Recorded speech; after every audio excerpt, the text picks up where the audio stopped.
You like my first my first Magnus shirt? Oh, throwback.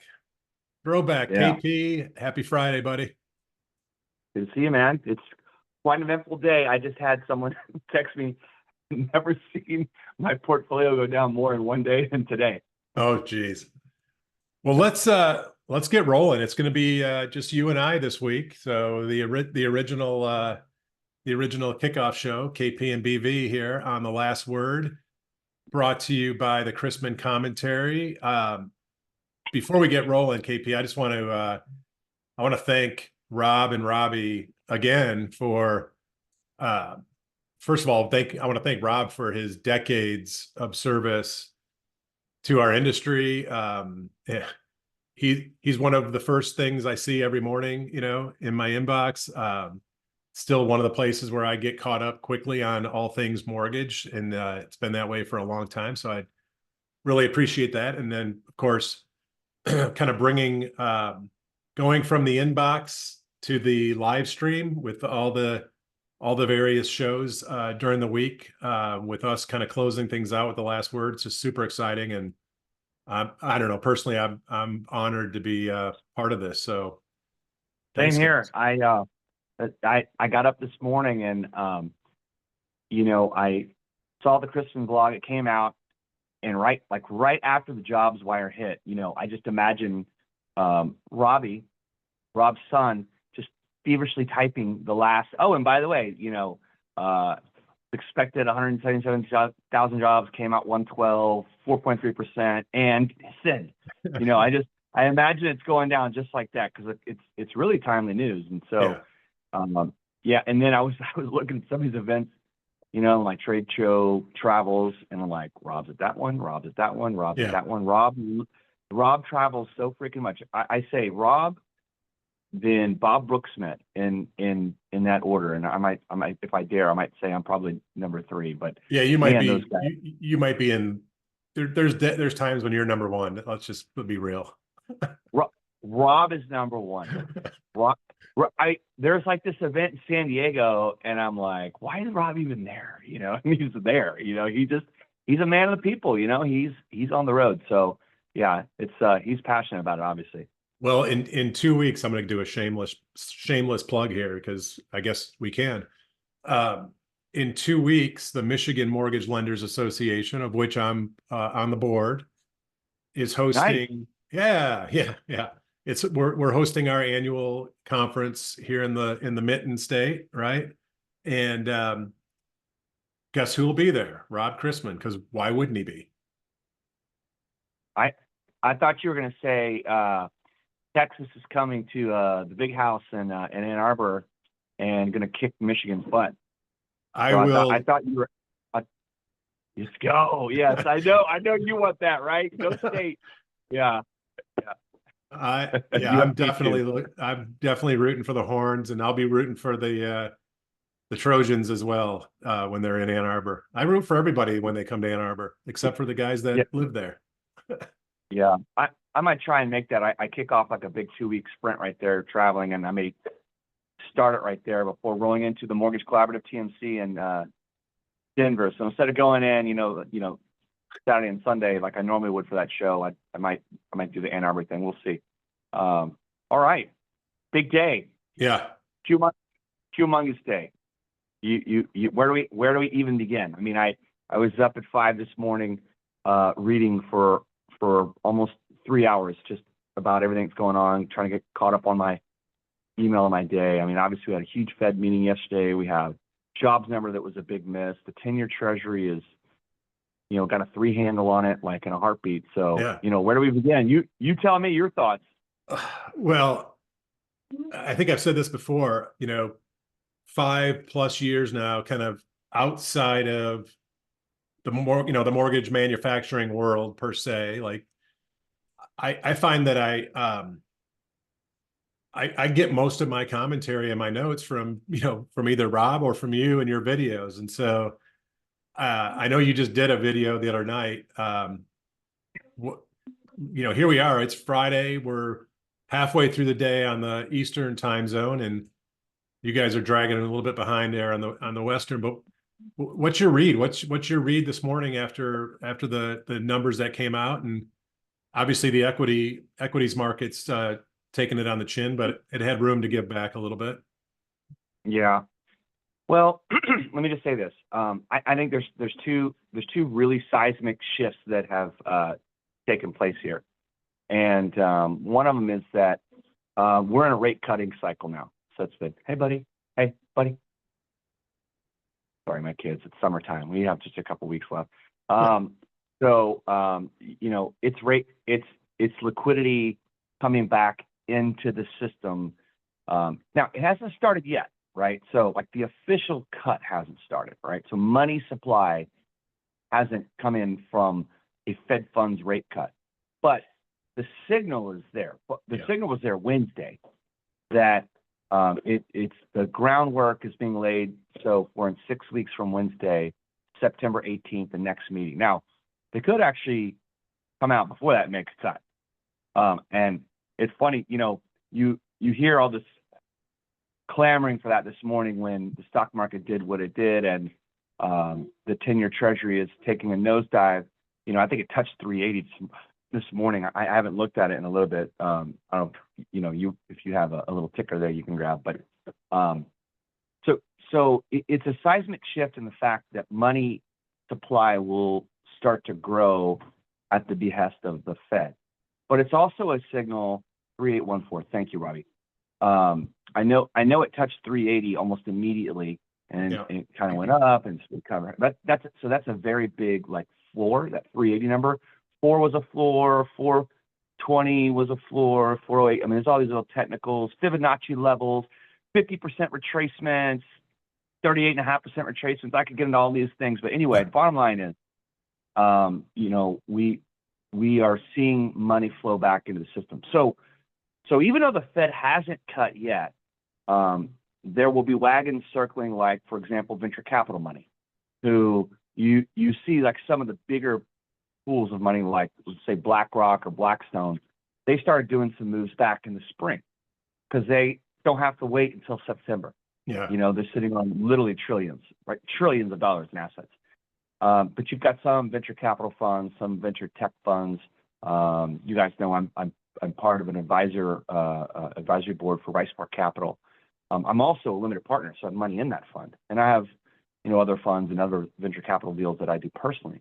But money starts to look around and go, okay, if the market is back to risk on versus risk off, okay, which means there's more money flowing into the system, then you'll start to see more IPOs. I read that there are 1,200 companies that have unicorn status or more. That means $1 billion in valuation, waiting for this risk-on market to go get their IPO done, and they're not coming into the market because there's not enough money to make them more money so they can do what they need to do in the future.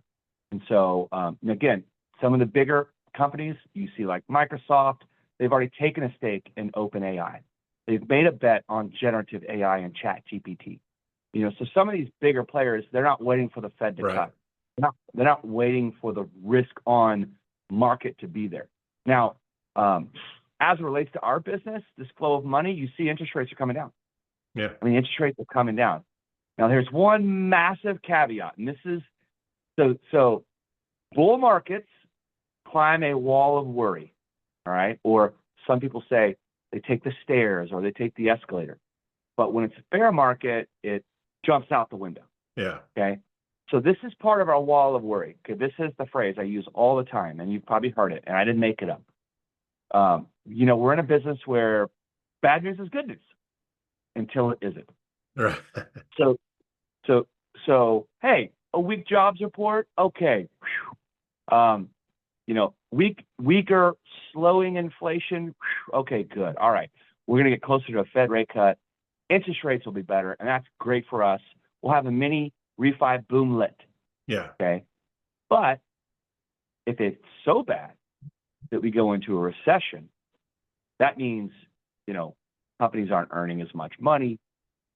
You've got a pullback for some companies. That's why some stocks are pulling back in the market because their forward guidance is, hey, I don't think we're going to do well in Q1 or the next quarter. Or our next year's target, we're going to lower it a little bit. Oh, really? And today, people not getting as many jobs, okay? Yesterday, more jobless claims, okay, actually losing jobs. A 4.3% unemployment rate, are those signs to come of when bad news is bad news. Right. And so that's why we climb a wall of worry. We always do. Some people don't handle worrying well, like I'm not taking a shot at gold here because I think gold is a great investment, but there are people called gold bugs. And that's probably not fair because gold is a good asset. Although Warren Buffett thinks it's just a lump of metal and you can't do anything with it. Let's just talk about bears. Let's just talk about bears, okay? Let's just talk about bears because I'm not going to lump gold bugs. Bears are people that everything is bad news. We have too much debt. We have too much deficit. Our country's going to hell in a handbasket. Oh my God, they better not elect so and so. Oh my God, we're in election year. Oh my God, and I'm looking outside. There's not a cloud in the sky. It's absolutely beautiful. I'm in, Newport Beach. I worked my freaking ass off to get here for literally 35 years. I've been working since you could do mowing lawns, okay, scoring baseball games. I've been saving up since I was 12, and I'm not even shitting you. So it's I got 4 kids. I could complain, but nobody cares and nobody listens anyway. One of my mentors, Herb Lewis, taught me that. All right. So this is a seismic shift.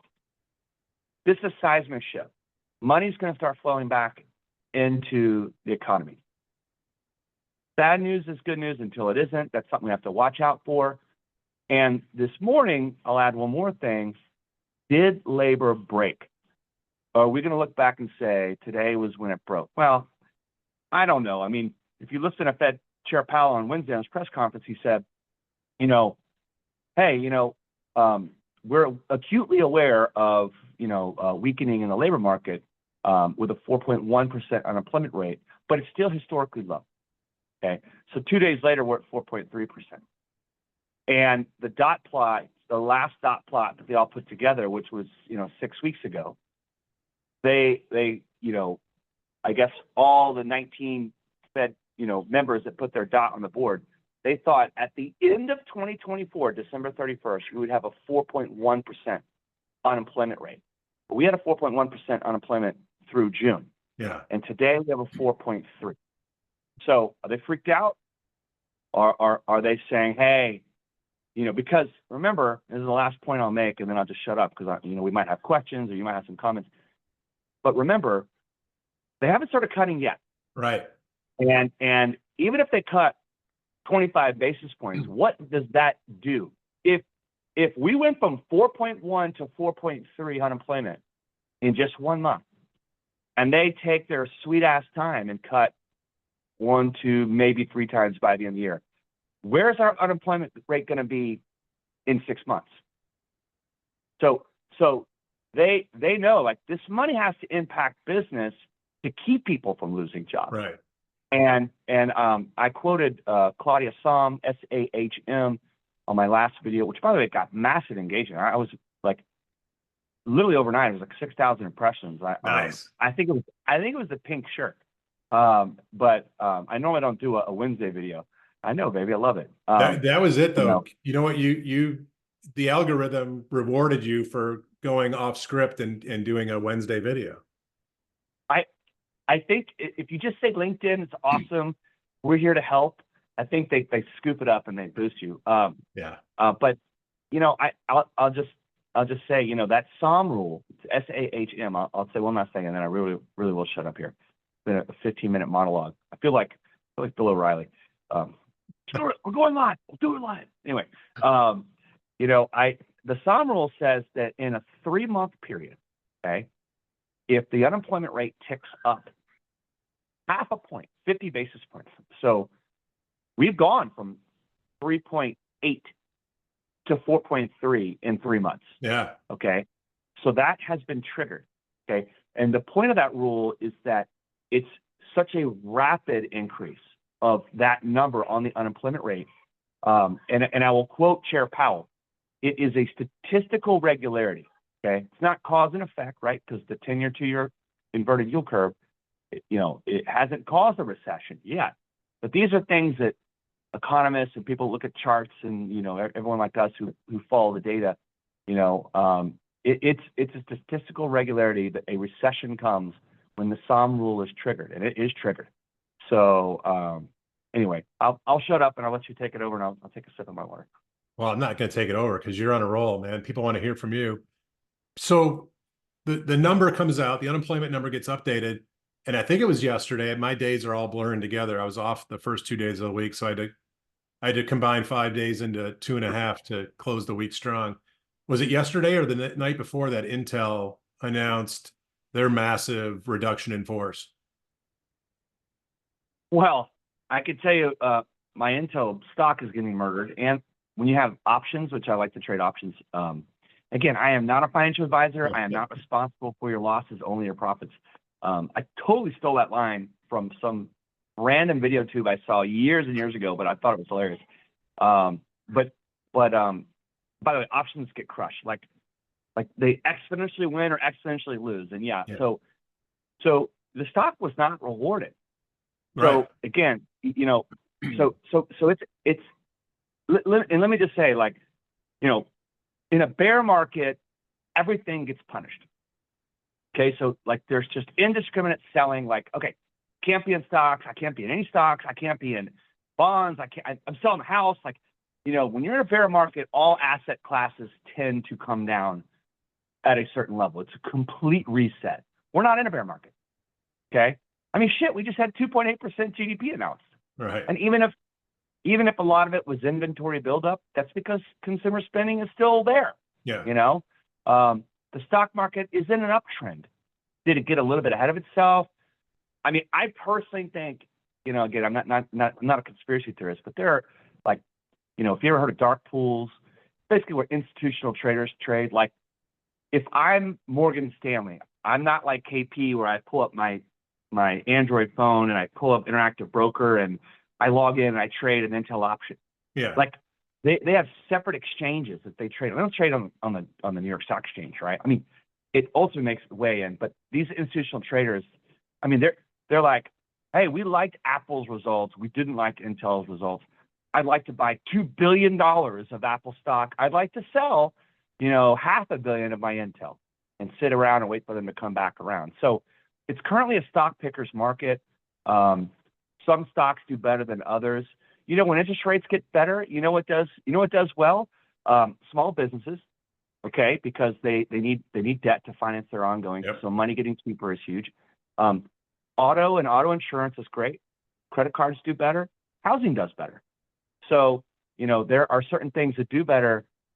Apple isn't necessarily going to do better if the interest rates come up or down. I mean, yeah. So anyway, right now it's still a stock picker's market. It's still a bull market in the stock market. Interest rates are starting to get better. 10-year Treasury is coming down. It's not a time to be, oh man, it's a bear market and bad news is bad news.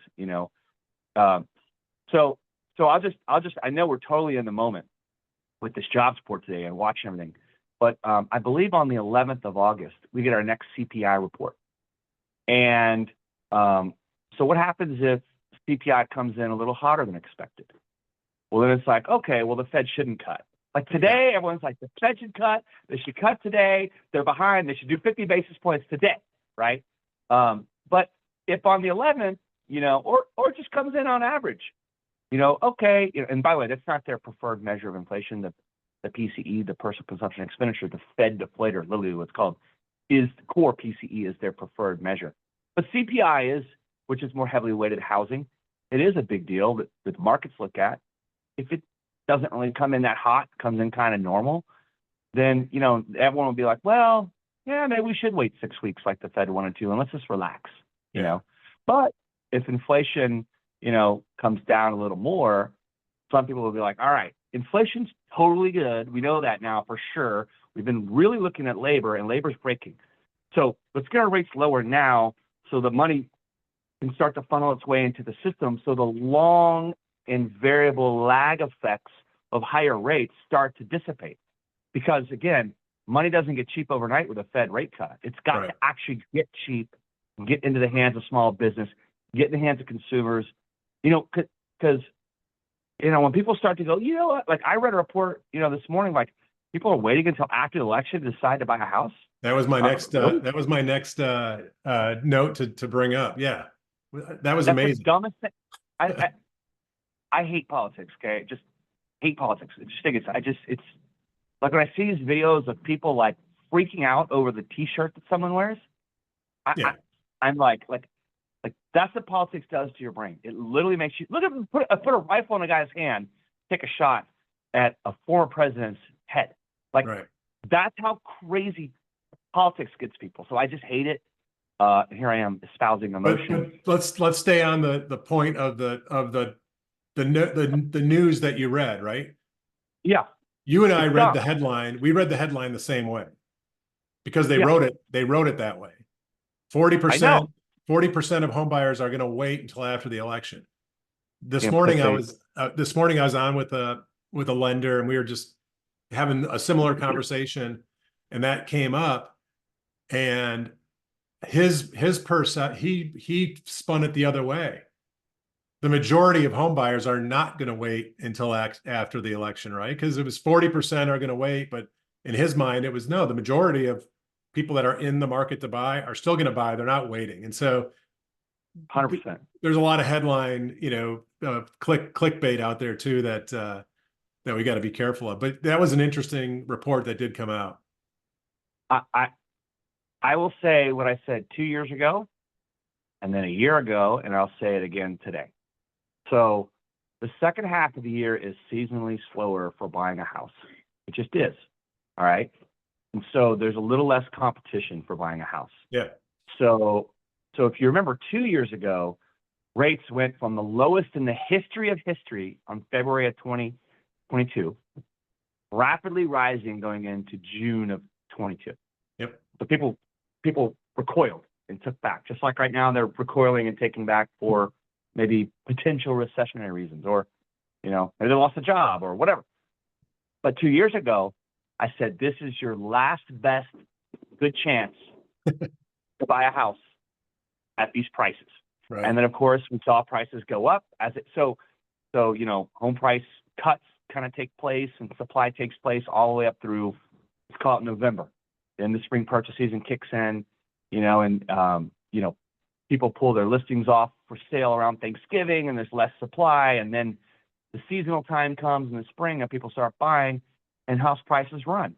Yeah. And so we saw, 6% plus appreciation in that year. Then last year, around November of 23, I said, this is your second to last best good chance to get a good home price. Okay. Well, this is your third last best good chance. I mean, the home price Schiller index literally just came out. Now they're kind of weird because they come out like 2 months in arrears. So this is for May. Yep. Okay. So 12 months running through May, 6.4%. Right. So, I was at the CoreLogic Connect, the Core Connect event here in Orange County, in Huntington Beach. Great group, great event. And you had Selma Happ, okay, who's the chief economist for CoreLogic, who took over for Dr. Frank Notaf before he passed a couple years ago. It was a nice award given away to Jay Bray, the CEO of Mr. Cooper. Dr. Hepp, Selma Hepp, she's great. She was the moderator. You had Mike Fratantoni. You had was a Hader, the guy from Freddie Mac, and you had Doug Duncan, who's retiring from Fannie Mae. So you had three economists on stage, and they all kind of had like a low home price appreciation number for 2025. Okay. Like let's just say about 1%. Okay, for the whole year of next year. Now, you and I probably personally don't really believe that. Right. But interest rates cure all. Lower interest rates bring home affordability back into the mix. So I think, when you're in the moment right now and you're trying to predict in the future with currently higher interest rates, and literally since Monday when they were talking, and who knows, maybe a couple of weeks ago when they put that report, the 10-year treasury's come down 50 basis points. Yeah. I mean, since May, it's like 70 basis points. It's crazy. So plus the spread between the 30-year fixed rate mortgage and 10-year treasuries coming down. So, we could have rates in the high fives before you know it. And that's crazy talk, right? For me to even say that. But that's how these things work. I'm telling you, like the semiconductor glut that's going right now can fall off like a cliff. Same thing with job report today. Jobs can just, start accelerating. The firing can start accelerating. Interest rates can take a nosedive. The economy can come down. It can all happen very quickly. Oh, yeah. With higher for longer interest rates. And so there's a lot of good reasons to think about cutting sooner rather than later. But I will say, at least Chair Powell said, hey, things really deteriorate. We're willing to do some action. They could do an intermeeting 50 basis point cut if they wanted to. They could say, hey, you know what? We are looking at the data. We see the data. We got to get out in front of things 50 bips today. Or maybe for credibility purposes, they wait till September, but they do 50. I'm not trying to be hopeful of Pollyanna, but we've had some pretty seismic shifts in labor and with the flow of money and liquidity happen just in the last 72 hours. Yeah, I think the other wild card that we've already touched on this is the election. Is what are your thoughts? Do you think the feds feel like they're hesitant to do something to not be accused of trying to sway one way or the other? Or are they gonna just take a total neutral role in this thing? That's the other wild card to me, is kind of where their mindset is in terms of potentially being perceived as being influential in the election. Well, if they wanted to influence this election, in my opinion, towards the Democrats, they would have cut already. Right. If they want to influence, towards Republicans, they hold it longer. Yeah. So they keep it higher for longer and crush the economy more. So, you have to have your conspiracy theory both ways. Yeah. I do believe that they really are a bunch of economists that look at the data and they kind of come to a consensus. But before and it's interesting because they've been unanimous in what they want to do. There's no way, for a fact, at this last meeting on Tuesday and Wednesday, the Federal Open Market Committee meeting, FOMC, there's no way they all thought the exact same thing. And, there are people in there who want to cut, right? And so, but when they come out in a united front. So hey, as a board, here's what we're suggesting. But there's absolutely dissent, robust discussion, I think is what Chair Powell says. Austin Goolsbee and Neil Kashkari, these are Obama administration department heads. Right. And so there is some politicizing of the board. Congress votes for people on this board. And so and economists, and all the, they generally are liberal. There's data to back it up. I read all these subscriptions. So they naturally would lean dovish, which means you see them more likely to cut.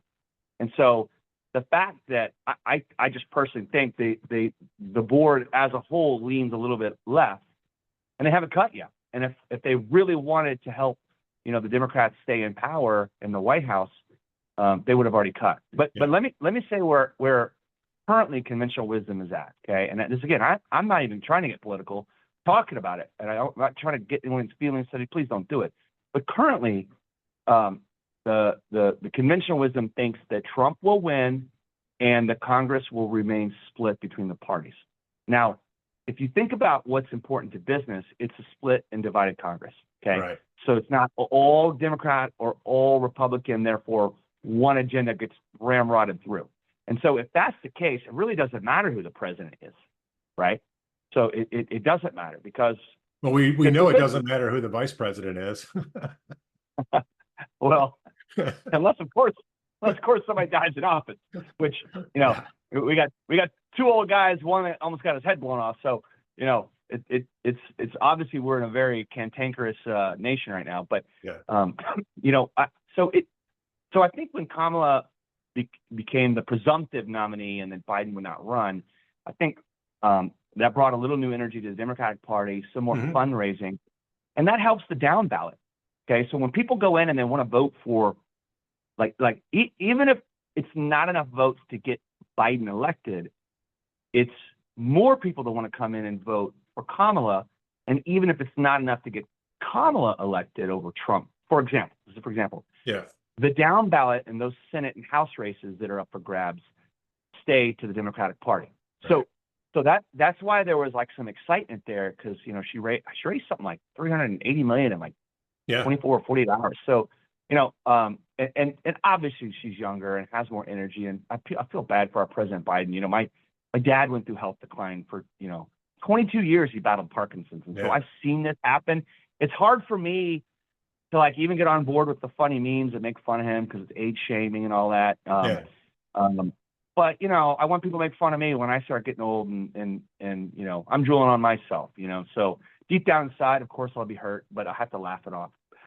So it's tough. Politics, tough business. There's they're going to say and do things out there that are crazy, and we're all watching with our popcorn, I guess. I try not to watch. I really don't watch mainstream media. It's not my jam. Yeah, I mean that's about it. I read the Christian blog. I have all these stock subscription services, and then I get CNBC clips about what's going on with like this stock or that stock, or like little things that it feeds to me. And then they lean a little left on CNBC, but they try not to get too political, which I like. I like math, science, data, and facts. Just hit me with the facts. Let me figure it out. Right. I don't need someone to tell me the sky is falling. It's beautiful outside. Love that. KP, we're in August, man. Can you believe it? You already said this. Your kids are going back to school in a few weeks. So, people are getting their last bit of summer vacation, family stuff in. As we kind of get into August and get the summer behind us and get into fall, any just for all of our folks on the street who are facing off every day with referral partners and consumers, KP, I want you to just leave them with some words of encouragement, to kind of just give them a little boost here at the end of the summer to keep them kind of rolling into the fall. Sure. I mean, obviously, lower rates is what drives our business.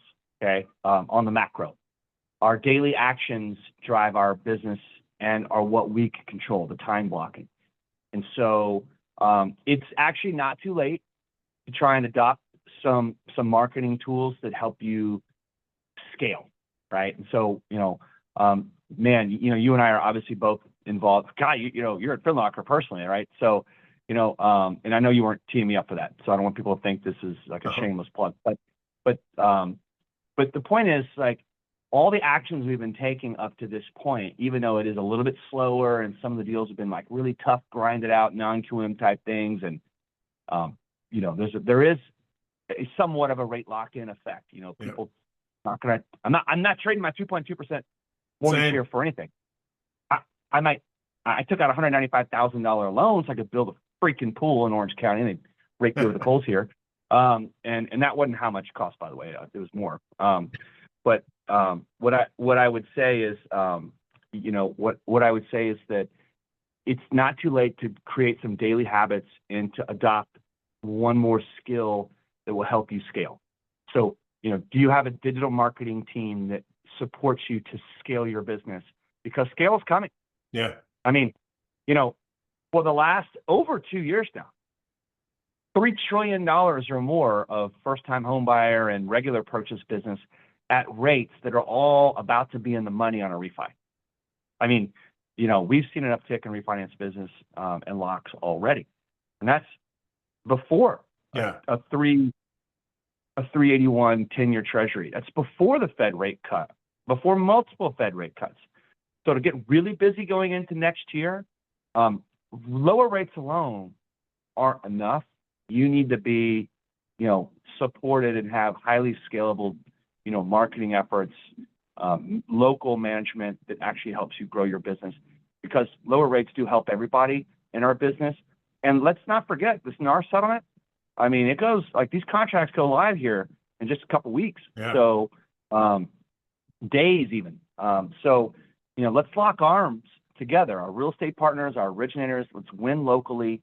Let's go out as a united front and and communicate effectively our value proposition. I saw some survey someone showed me in like a pitch deck for a technology. I won't say their name because I didn't put money into it, and I haven't seen enough of it yet. But they put a stat, something like half of borrowers thought their realtor didn't even work 10 hours on their deal. Oh, right. So like realtors aren't even doing a good job explaining their value proposition, which then puts their commission at risk, which now they have to negotiate twice on every deal. Hey, I'm worth it. You may have to pay for me. Oh, and then by the way, hey, seller, can you pay for me? Okay, not okay, bar. Hey, remember when I asked you to pay for me? Now you got to pay for me if you want this house. So those are some tough conversations. And so I think it's not too late to kind of fortify these alliances, fortify your systems, get with the teams that support your growth and your business development. Because as rates continue to come down, again, we haven't even seen the Fed rate cuts yet. It will be a huge tailwind for everybody.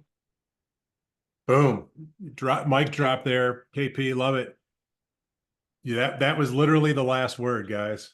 Thanks again, Rob and Robbie, for hosting for all these shows this week and giving us the opportunity to have the last word. See you next Friday. Cheers, y'all. Have a great weekend.